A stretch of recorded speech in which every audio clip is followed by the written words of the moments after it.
नमस्कार, जनादेश में आपका स्वागत है। मैं हूं रमा त्यागी। पश्चिम बंगाल और तमिलनाडु में चुनाव प्रचार चरम पर है। एक तरफ बंगाल की चुनावी रैलियों में घुसपैठ और बंटवारे जैसे शब्दों से सियासत गर्मा गई है।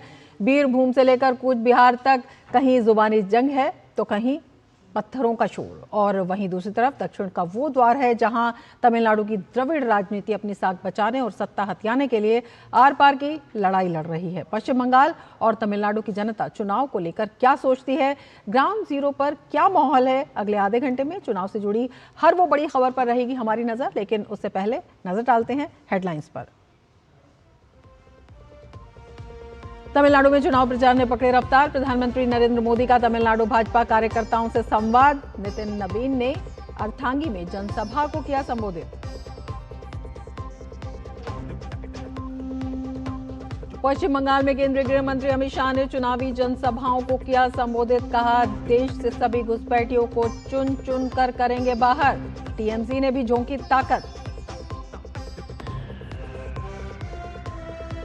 पश्चिम बंगाल के कूच बिहार में चुनाव प्रचार के दौरान हंगामा। भाजपा उम्मीदवार सावित्री बर्मन की गाड़ी पर हमला और तोड़फोड़।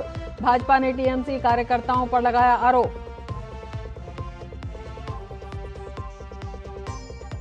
चुनाव से पहले कोलकाता पुलिस में बड़ा फेरबदल। चुनाव आयोग के निर्देश पर जॉइंट कमिश्नर और एडिशनल कमिश्नर स्तर पर नए अधिकारियों की नियुक्तियां। और अब जनादेश की शुरुआत करते हैं आज की बड़ी खबर के साथ।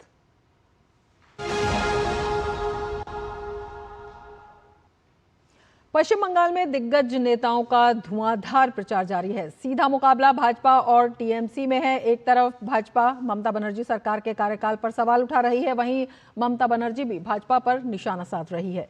इंतजार 23 अप्रैल का है जब बंगाल की जनता इस महायुद्ध की दिशा तय करेगी। पश्चिम बंगाल में चुनाव प्रचार चरम पर है।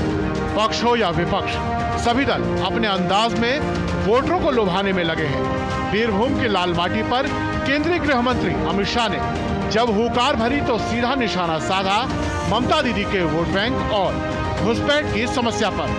अमित शाह ने साफ कर दिया कि अगर कमल खिला तो एक एक घुसपैठिए की विदाई तय है।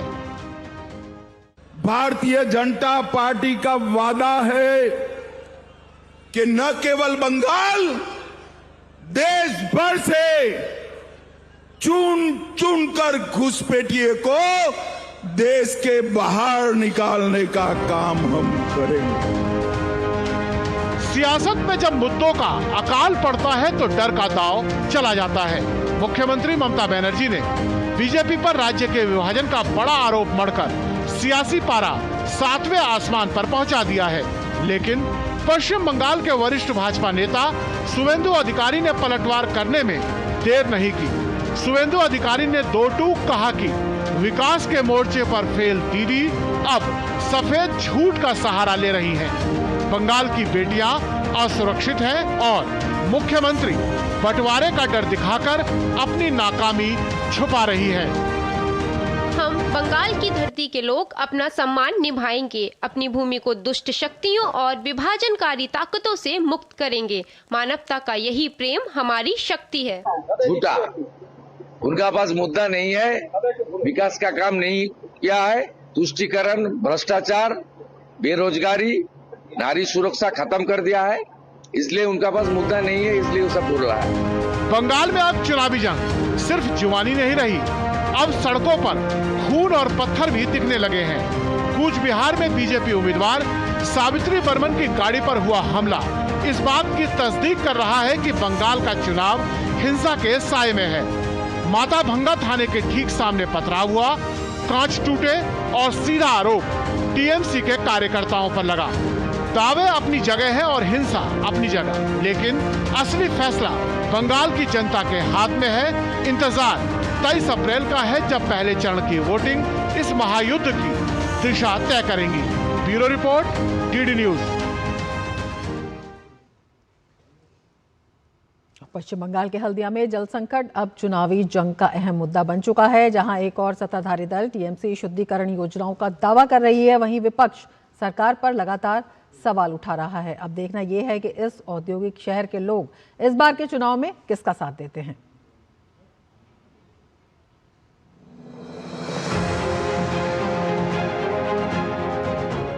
कहते हैं जल ही जीवन है, लेकिन पश्चिम बंगाल के औद्योगिक गढ़ हल्दिया में यही जीवन अब चुनावी जंग का सबसे बड़ा हथियार बन चुका है। पूर्वी मेदिनीपुर की इस महत्वपूर्ण सीट पर पहले चरण का मतदान सिर पर है, लेकिन यहाँ की हवाओं में राजनीति से ज्यादा पानी का खारापन घुला है। हल्दिया की मिट्टी और पानी दोनों आज एक बड़े संकट की गवाही दे रहे हैं। स्थानीय निवासियों का दर्द गहरा है। भूजल इतना खारा हो चुका है कि उसे पीना तो दूर, इस्तेमाल करना भी दूभर है। नमक की इस बढ़ती मात्रा ने प्यास को महंगा कर दिया है। लोग या तो जेब ढीली कर बोतल बंद पानी खरीद रहे हैं या मीलों पैदल चलकर अपनी किस्मत का मीठा पानी तलाश रहे हैं। पानी का तो प्रॉब्लम है, जल निकासी नहीं है, क्या करेगा। हम पीते हैं, लेकिन ये हल्दिया जो कॉन्स्टिट्यूएंसी है ना, वो सारे जगह में पूरा पानी, नल का पानी जो वो सब जगह आता नहीं। सत्ताधारी दल तृणमूल कांग्रेस के लिए यह साख का सवाल है। टीएमसी का दावा है कि विकास की गंगा बह रही है। शुद्धिकरण प्लांट से लेकर पाइपलाइन के विस्तार तक काम युद्ध स्तर पर जारी है। पार्टी का कहना है कि ममता सरकार का जल स्वप्न प्रोजेक्ट जल्द ही हर घर की प्यास बुझाएगा। पीने का पानी नहीं, उसको पीपल ऑफ बंगाल को पीपल के गया, उसको ममता बनर्जी को अगेंस्ट वो कैंपेन करने के लिए। विपक्ष टीएमसी के इस मीठे वादे को कोरी कल्पना बता रहा है। भाजपा का कहना है कि केंद्र की हर घर जल, हर घर नल योजना पूरे देश में सुपरहिट है, लेकिन हल्दिया में टीएमसी के राज में यह सिर्फ कागजों पर ही फिल्टर हो रही है। भाजपा ने कहा कि अगर सत्ता मिली तो आधुनिक वाटर प्यूरिफिकेशन तकनीक से हल्दिया का खारापन दूर किया जाएगा। भाजपा का जो सहायता आएगा तो उसको सरकार आएगा तो मोदी जी का जो प्रॉब्लम सपनों का जो जल, हर घर जल है, हर घर नल, हर घर जल, इसको हर बाड़ी दीजिए। चुनावी मैदान में खड़ी सीपीएम भी पीछे नहीं है। खारे पानी की समस्या को लेकर लेफ्ट ने भी ममता सरकार की घेराबंदी तेज कर दी है। इसके जिम्मेदार है पश्चिम बंगाल को, ममता बनर्जी को, तृणमूल गवर्नमेंट है, कुछ नहीं किया। बंगाल की औद्योगिक पहचान रखने वाले इस इलाके का वोटर अब समझदार हो चुका है। उसे बड़े बड़े भाषणों से ज्यादा साफ पानी की एक बूंद की तलाश है। अब देखना दिलचस्प होगा कि हल्दिया के लोग इस बार किसे विकास का फिल्टर थमाते हैं और किसके वादों में उन्हें मिठास नजर आती है। हल्दिया से उर्मिलेश भट्ट की रिपोर्ट, डीडी न्यूज। बात कर लेते हैं तमिलनाडु की भी। तमिलनाडु में भी चुनावी प्रचार चरम पर है। माइलापुर विधानसभा से भाजपा उम्मीदवार तमिलिसाई सुंदरराजन ने चुनाव प्रचार किया। उन्होंने कहा कि बीते 5 साल में न तो इलाके की समस्याएं सुनने विधायक आए और न ही सरकार ने इस इलाके के विकास पर ध्यान दिया। भाजपा नेता ने कहा कि सत्ताधारी दल के 11 से ज्यादा मंत्रियों पर भ्रष्टाचार के आरोप हैं। उन्होंने दावा किया कि इस बार प्रदेश में भाजपा गठबंधन की सरकार बननी तय है। Always they tell lie, and you can go and ask the people. For the past 5 years, when did the MLA came, and what all the problems solved? That it is not only in Mylapore, it is there in all the constituencies. So DMK cannot claim development at all. Corruption charges are there on more than 11 ministers. So everything should be curtailed, and definitely NDA should come to power. And in Mylapore, there should be a change in the member of Legislative Assembly. Bhajpa अध्यक्ष नितिन नवीन ने मदुरई के मीनाक्षी मंदिर में दर्शन किए। दर्शन के बाद उन्होंने कहा कि देश को सनातन की संजीवनी मिलती रहनी चाहिए। उन्होंने कहा कि मीनाक्षी मंदिर का इतिहास गर्व का विषय है। तमिलनाडु वासियों के लिए, अपने पूरे देशवासियों के लिए मां के असीम कृपा हम लोग पर बनी रहे। सनातन को निश्चित रूप से संजीवनी और ताकत मिलती रहे। हमारे हिंदू देवी देवताओं का स्थान हमारे विचारों में, हमारे आदर्शों में, हमारे कार्यों में दिखता है। और हम मां से यही मांगते हैं मंगल कामना कि तमिलनाडु के समस्त लोगों का और पूरे देशवासियों को घरों में शुभकामना रहे और घरों में खुशहाली रहे। और भाजपा अध्यक्ष नितिन नवीन ने तमिलनाडु के अर्थांगी में जनसभा को संबोधित किया। वीओसी थिरल मैदान में हुई जनसभा में भाजपा अध्यक्ष ने कहा, तमिलनाडु की जनता बदलाव देख रही है और एनडीए को सत्ता सौंपने के लिए तैयार है। उन्होंने कहा, केंद्र सरकार की योजनाओं से गरीबों को राहत मिली है और तमिलनाडु में सरकार बनते ही ये राहत दोगुनी हो जाएगी। माननीय प्रधानमंत्री जी, गरीबों के लिए आवास योजना हो, किसानों के लिए किसान सम्मान योजना हो, ऐसे लाभुकों को पूरी तरह से लाभ कैसे पहुंचे। करीब 12,000 करोड़ रुपया पीएम किसान योजना के माध्यम से तमिलनाडु के किसानों को राहत दी गई, उनको सहायता दी गई। करीब 13 लाख से अधिक गरीबों के लिए आवास बनाने का हमारी सरकार ने किया है। तो सभी दलों ने पूरी ताकत अपनी झोंक दी है। पश्चिम बंगाल के दार्जिलिंग से ऋषि कुमार हमारे साथ जुड़े हुए हैं और तमिलनाडु के नागरकोइल से निशांत राय हमारे साथ जुड़े हुए हैं। ऋषि, सबसे पहले आपके पास आना चाहेंगे। जब हम चुनावी लड़ाई की बात करते हैं, पश्चिम बंगाल का जो रण है वो काफ़ी दिलचस्प इस वक्त हो चुका है। वहाँ पर भी बीजेपी टीएमसी में सीधी टक्कर है और कहा जाता है कि कुछ शब्द होते हैं जो नैरेटिव सेट करते हैं। जिस तरह से बीजेपी ने घुसपैठ को चुनावी मुद्दा बनाया है, प्रमुख रूप से अमित शाह ने भी आज कहा, उसी तरह से ममता बनर्जी जो है वो बंटवारे की बात हर जनसभा में कर रही हैं। क्या कुछ रणनीति दोनों ही की नजर आती है इसमें? देखिए, जहाँ तक दोनों पार्टियों की रणनीति की बात करें तो निश्चित तौर से इस चुनाव में तृणमूल कांग्रेस और भारतीय जनता पार्टी यहाँ आमने सामने हैं और जो चुनावी मुद्दे हैं वो एक दूसरे पर आरोप लगाने वाले तो हैं ही, लेकिन यहाँ जो सबसे बड़ी बात है कि जनता से जुड़े हुए जो सरोकार है, जनता से जुड़े हुए जो मुद्दे हैं, उनको किस तरीके से एड्रेस किया जाए। हमने देखा है कि यहाँ पर प्रधानमंत्री नरेंद्र मोदी की रैलियाँ हुई हैं, अमित शाह यहाँ पर तमाम जनसभाएं संबोधित किए हैं, रोड शो किए हैं उन्होंने, और इस तरीके से हमने देखा है कि इसमें जो मुद्दे हैं, ख़ास तौर से जैसे कि आपने जिक्र किया कि घुसपैठ बिल्कुल ये एक बड़ा मुद्दा है और इस मुद्दे के आधार पर भारतीय जनता पार्टी ये रेखांकित कर रही है कि जिस तरीके से जो लोगों के अधिकार हैं और जो ख़ास तौर से उनका जो सबसे बड़ा अधिकार है वोट डालने का अधिकार, वो सिर्फ भारतीयों के पास ही होना चाहिए और जो संसाधनों का जो जिस तरीके से इसमें बंटवारा होता है, तो जो घुसपैठियाँ हैं उनकी एक समस्या है और उस समस्या को बीजेपी एड्रेस कर रही है और लोग इस बात को समझ रहे हैं।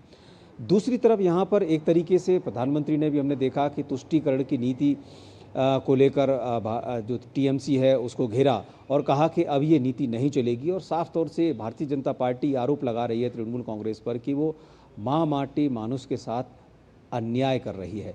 इसी तरीके से तृणमूल कांग्रेस है वो लगातार भारतीय जनता पार्टी पर अलग अलग तरीके के आरोप लगा रही है, लेकिन इन सभी घटनाक्रमों में अगर हम देखें तो जनता के सामने अब एक विकल्प ज़रूर है जो कि ये बताता है कि अगर आपके पास कोई भी सरकार 15 साल पुरानी है और आप उसे हटाना चाहते हैं या आप कोई तब्दीली करना चाहते हैं किसी भी तरीके की, तो आपके पास विकल्प है। ऐसे में यहाँ पर जो बाकी के दल हैं, अगर हम कांग्रेस की बात करें या वामपंथी पार्टियों की बात करें, तो पूर्व में इनका एक इतिहास सत्ता का रहा है, लेकिन आज की डेट में ये पुरजोर कोशिश में है कि कैसे अलग अलग जगहों पर मुकाबले में आएँ और मुकाबले को त्रिकोणीय करने की कोशिश करें। लेकिन यहाँ जो मुकाबला देखने को मिल रहा है वो आमने सामने का ही है। जी बिल्कुल, आपके पास आएंगे। हमारे साथ निशांत राय भी जुड़े हुए हैं। निशांत, तमिलनाडु में किस तरह से मुद्दों की लड़ाई के बीच जो दोनों दल हैं आमने सामने, जो गठबंधन है, दोनों गठबंधन की लड़ाई वहां पर होती है, कहते हैं इस बार वहां भी तस्वीर कुछ बदली हुई सी दिखाई देती है। किस तरह से वहां पर रणनीति दिखाई दे रही है? देखिए, तमिलनाडु का इतिहास रहा है कि हर 5 साल में यहाँ सत्ता परिवर्तन होता है। हालांकि अम्मा ने एक बार लगातार 10 बार यहाँ पर शासन किया, उसके अलावा लगातार 5 साल में यहाँ सत्ता परिवर्तित हो जाती है। ऐसे में डीएमके को 5 साल हो गए हैं और जो एंटी इनकम्बेंसी है उसका फ़ायदा लेने के लिए एआईडीएमके और बीजेपी गठबंधन पुरजोर प्रयास कर रहा है। अगर मुद्दों की बात की जाए तो तमिलनाडु में 2 प्रमुख मुद्दे हैं। अगर डीएमके की बात करें तो डीएमके लगातार दिल्ली को लेकर एआईडीएमके और बीजेपी गठबंधन को घेर रहा है और एआईडीएमके को घेरने के लिए वो दिल्ली का इस्तेमाल कर रहा है, दिल्ली को बीच में ला रहा है और कह रहा है कि दिल्ली भविष्य में तमिलनाडु को रन कर सकती है। वहीं दूसरी तरफ अगर एआईडीएमके बीजेपी गठबंधन की बात करें तो इनका कहना है कि जिस तरीके से तमिलनाडु में एक परिवार की विरासत रह गई है डीएमके पार्टी, ये ठीक नहीं है और परिवारवाद को बढ़ावा दिया जा रहा है। उदयनिधि स्टालिन अनुभवहीन होने के बावजूद डिप्टी सीएम बना दिए गए।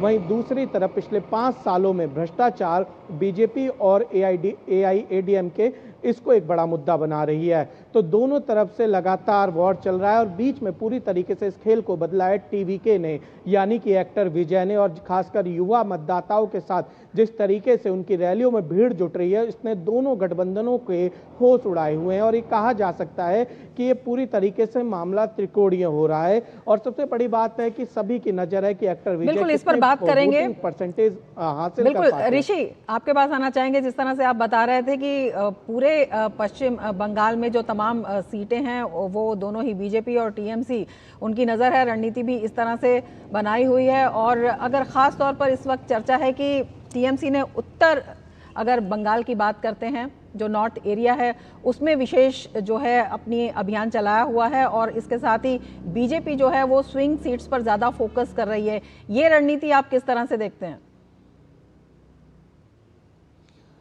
देखिए रमा, जिस तरीके से अगर हम इस उत्तरी इलाके की बात करें पश्चिम बंगाल के, तो निश्चित तौर से ये आज की डेट में टीएमसी के लिए बहुत बड़ी चुनौती है, क्योंकि सरकार में आने से उन्हें रोकने वाला यही इलाका साबित हो सकता है। क्योंकि इस इलाके में हमने देखा है कि पिछले 2 चुनाव से भारतीय जनता पार्टी अच्छी खासी सीटें जीत रही है। और अगर हम पिछले आंकड़ों को देखें तो आधी से अधिक सीटें इसी इलाके में भारतीय जनता पार्टी ने टीएमसी से जीती थी। यानी कि अगर हम इलाके दर इलाके की बात करें तो इस इलाके में जो जलपाईगुड़ी का इलाका है और इसमें दार्जिलिंग का इलाका है, इस इलाके से भारतीय जनता पार्टी ने जो एक तरीके से बढ़त बनाई थी, इसी बढ़त को भारतीय जनता पार्टी और बड़ी बढ़त के रूप में स्थापित करने की पूरी रणनीति बना चुकी है। ऐसे में टीएमसी की मुश्किलें ये हैं कि अगर इस इलाके से एक बहुत बड़ा अंतर भारतीय जनता पार्टी ने खड़ा कर दिया और उसके बाद मुकाबला कांटे का जो निचला इलाका है कोलकाता के आसपास का, वहाँ हो जाता है, तो ऐसे में उसकी मुश्किलें बढ़ जाएंगी। इसी वजह से टीएमसी ने यहाँ पर एक विशेष रणनीति अपनाई है, जिसके तहत हम देखें, अगर हम दार्जिलिंग की ही बात करें तो दार्जिलिंग में जो यहाँ के जो स्थानीय दल हैं, वो एक घटक दल बीजेपी के साथ है तो एक घटक दल टीएमसी के साथ है। और यहाँ पर टीएमसी ने अपनी सीटें अपने घटक दल को दे दी हैं। तो कुल मिलाकर ये बताता है कि जिस तरीके से, जबकि भारतीय जनता पार्टी ने अपने घटक दल के उम्मीदवार को ज़रूर टिकट दिया है, लेकिन जो सिंबल है वो अपना ही रखा है। तो एक जो कॉन्फिडेंस है दोनों पार्टियों का, जो जिनका मुकाबला आप पूरे पश्चिम बंगाल में देख रहे हैं टीएमसी और बीजेपी के बीच में, वो यहाँ आकर इस बात को रेखांकित करता है कि किसका कॉन्फिडेंस किस तरीके से दिखाई दे रहा है। तो ये जो पूरी की पूरी कवायद है, इसमें टीएमसी को इस पूरे इलाके में, जो कि प्रथम चरण का जो इलाका है, इसमें जो मुश्किलें देखने को मिल रही हैं, उससे उसकी जो जिसे कहते हैं चिंताएं हैं वो बढ़ गई हैं। और ऐसे में बीजेपी की पुरजोर कोशिश है कि अपने मजबूत किले को और ज़्यादा मजबूत किया जाए। बिल्कुल, काफ़ी दिलचस्प ये मुकाबला होता हुआ दिखाई दे रहा है इन तमाम फैक्टर्स को देखते हुए।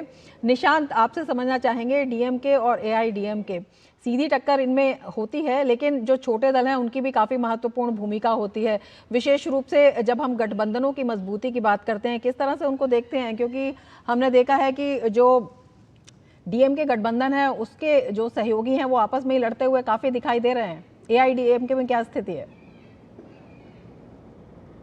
देखिए, एआईडीएमके के साथ अगर गठबंधन में सबसे बड़ी सहयोगी पार्टी है तो बीजेपी है। और बीजेपी और एआईडीएमके में हम देखेंगे पिछले कुछ दिनों में चीज़ें बेहद स्मूथ नज़र आ रही हैं। और बीजेपी का कोई भी नेता अगर बात कर रहा है तो कह रहा है केंद्र में मोदी, प्रधानमंत्री मोदी, और तमिलनाडु में ईपीएस। और साफ तौर पर बीजेपी ने मैसेज दिया है और इसमें कहीं कोई दो राय नहीं है। वहीं दूसरी तरफ अगर डीएमके और कांग्रेस में देखें, क्योंकि कांग्रेस उनका सबसे बड़ा गठबंधन है, तो राहुल गांधी पुदुचेरी से लेकर अब तक उन्होंने डीएमके के नेताओं के साथ कोई भी मंच शेयर नहीं किया है। यहाँ तक कि अपने भाषणों में वो एमके स्टालिन का नाम लेने से बचे और अभी तक कांग्रेस में अंदरूनी रस्साकशी की जो खबर है वो कितना बड़ा झटका पहुंचा सकती है, जिस तरह से जो स्टेट और नेशनल लेवल की जो नेता हैं, महिला नेता हैं, उनमें जिस तरह का आरोप प्रत्यारोप का सिलसिला जारी हुआ है, वो किस तरह की एक जिसे झटके के रूप में दिखाता है?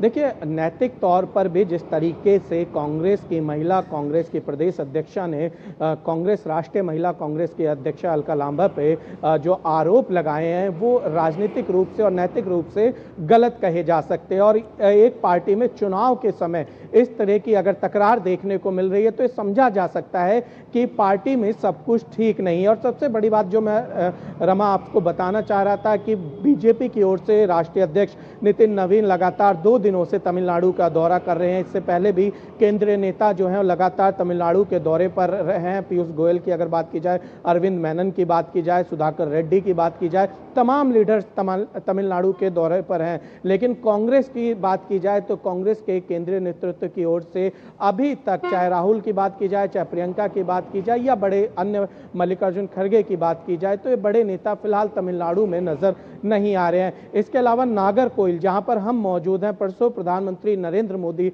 यहां पर रोड शो करने जा रहे हैं, क्योंकि ये बीजेपी की जीती हुई सीट थी। पिछली बार बीजेपी ने ये सीट जीती थी, ऐसे में इस बार भी बीजेपी को उम्मीद है कि नागरकोइल और प्रधानमंत्री के आने से यहाँ आसपास के इलाके की अगर बात करें, पूरे दक्षिणी तमिलनाडु में एक बड़ा इंपैक्ट देखने को मिलेगा। और ये कहा जा सकता है कि परसों के बाद यहाँ की सियासत में काफी बड़ा बदलाव होगा जब प्रधानमंत्री यहाँ पर रोड शो करेंगे। चलिए, आप इस बदलाव पर नजर बनाए रखिए। निशांत, आपका और ऋषि, आपका बहुत शुक्रिया हमसे जुड़ने के लिए। आगे बढ़ते हैं, माथाभांगा विधानसभा की बात करते हैं। ये पश्चिम बंगाल के कूच बिहार जिले की अहम सीटों में से एक है। सीमावर्ती इलाका होने के कारण यहाँ के चुनावी मुद्दे भी बेहद खास हैं। इस बार मुकाबला भी दिलचस्प है, क्योंकि मुख्य रूप से भारतीय जनता पार्टी और तृणमूल कांग्रेस के बीच सीधी टक्कर मानी जा रही है। देखिए खास रिपोर्ट। पश्चिम बंगाल विधानसभा चुनाव के पहले चरण के मतदान से पहले उत्तर बंगाल की राजनीति पूरी तरह से गर्मा गई है। माथाभंगा सीट पर बीजेपी ने इस बार टिकट में बदलाव किया है। केंद्रीय गृह राज्य मंत्री रहे निशित प्रमाणिक को इस बार मैदान में उतारा है। वहीं तृणमूल कांग्रेस ने डॉक्टर सबलू बर्मन पर भरोसा जताया है। वहीं कांग्रेस की ओर से शीतेंद्र नाथ वर्मा और माकपा से खागेन चंद्र बर्मन चुनावी मैदान में है। लेकिन माथाभांगा की जनता के मूड से ऐसा लग रहा है कि मुकाबला बीजेपी और टीएमसी के बीच ही है। सबसे बड़ा उनका सपोर्टर तो घोस्ट वोटर थे, इसलिए ही राम नाम पे इतना डर था। और आज जब घोस्ट वोटर नहीं रहेगा तो दीदी का शक्ति भी खत्म हो जाएगा और इस बार सरकार से भी दीदी विदाई लेने वाले हैं। अगर 2021 के विधानसभा चुनाव की बात करें तो बीजेपी के सुशील बर्मन ने जीत दर्ज की थी। उन्हें 1,13,249 वोट मिले थे, जबकि तृणमूल कांग्रेस के गिरीन्द्र नाथ बर्मन को 87,115 वोट मिले थे। इस तरह बीजेपी ने करीब 26,000 से ज्यादा वोटों के अंतर से जीत हासिल की थी। 5 साल निशित जी केंद्रीय प्रतिमंत्री थे, लेकिन 5 साल जाने के बाद कुछ नहीं किया है कुछ बिहार वासी के लिए। 10 साल अंधकार घुचा है, तो इसीलिए आलो लेके आइए, हमारा को वोट दीजिए, हमको वोट दीजिए। सीमावर्ती क्षेत्र होने की वजह से यहाँ घुसपैठ से जुड़े मुद्दे और रोजगार जैसे मुद्दे अहम हैं।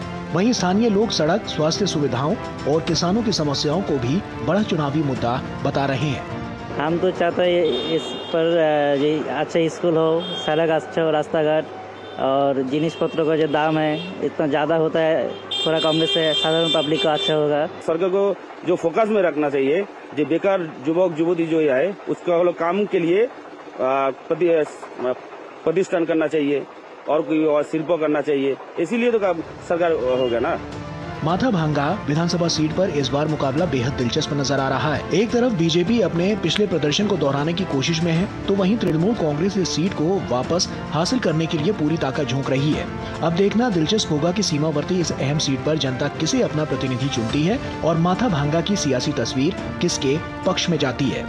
माथाभांगा विधानसभा सीट कूच बिहार जिले में आती है और पिछली बार इस सीट पर बीजेपी ने जीत हासिल की थी, लेकिन इस बार बीजेपी ने उम्मीदवार बदल दिया है और निशित प्रमाणिक जो पहले केंद्रीय गृह राज्य मंत्री रह चुके हैं उनको मैदान में उतारा है। तो इस सीट पर किसे जीत हासिल होगी, इस पर निगाहें लगी रहेंगी।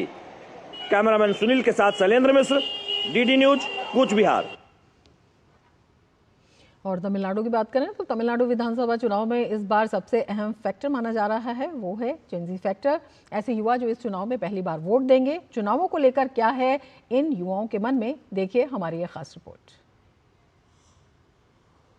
तमिलनाडु विधानसभा चुनाव में सबसे ज़्यादा इस बार अगर अहम माना जा रहा है तो वो जेनजी वोटर है। जेनजी जब पहली बार वोट करने जाएगा तो किस आधार पर वोट करेगा। हमारे साथ कुछ कॉलेज के स्टूडेंट्स हैं जो फर्स्ट टाइम वोट करने जा रहे हैं, उनसे बात करते हैं। सब आप जब इस बार वोट करने जाएंगी क्या सोच कर जाएंगी और दिमाग में क्या चल रहा है फिलहाल फर्स्ट टाइम आप वोट करने जा रही हैं?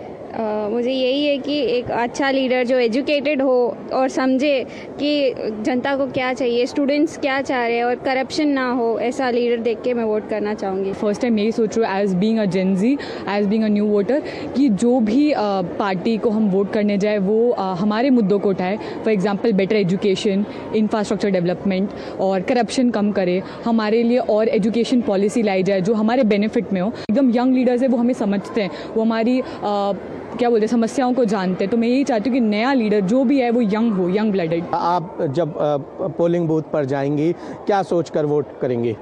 मैं यही सोचकर जाऊंगी कि जिसे भी मैं वोट करूं वो उस काबिल हो कि वो और हमारे डेवलप कर सके, हमारे स्टेट को, इंफ्रास्ट्रक्चर को और हमारे एजुकेशन में और कंट्रीब्यूशन कर सके। नारी वंदन अधिनियम कुछ समय बाद वहाँ पे 33% रिजर्वेशन हो जाएगा, उसको कैसे देखते हैं आप? वो बहुत अच्छा इनिशिएटिव है क्योंकि नारी शक्ति सबसे ज़्यादा पावरफुल मानी जाती है। अगर नारी एक घर को संभाल सकती है तो एक देश को संभालना इक्वली बहुत बड़ी बात है। तो मैं बहुत खुश हूँ ये अमेंडमेंट जो रूल लाया गया है वो अपनाया जाए। जेन ज़ी हर एक पहलू को बड़ी ही ध्यान से देख रहा है और खासकर सबसे ज़्यादा डिमांड है कि जो राजनेता हैं वो भी पढ़े लिखे होने चाहिए ताकि वो समस्याओं को समझ सकें और केवल जो ट्रेडिशनल पॉलिटिक्स है वो ना हो, पॉलिटिक्स में नए बदलाव आए और बदलाव करके समाज को बदला जा सके।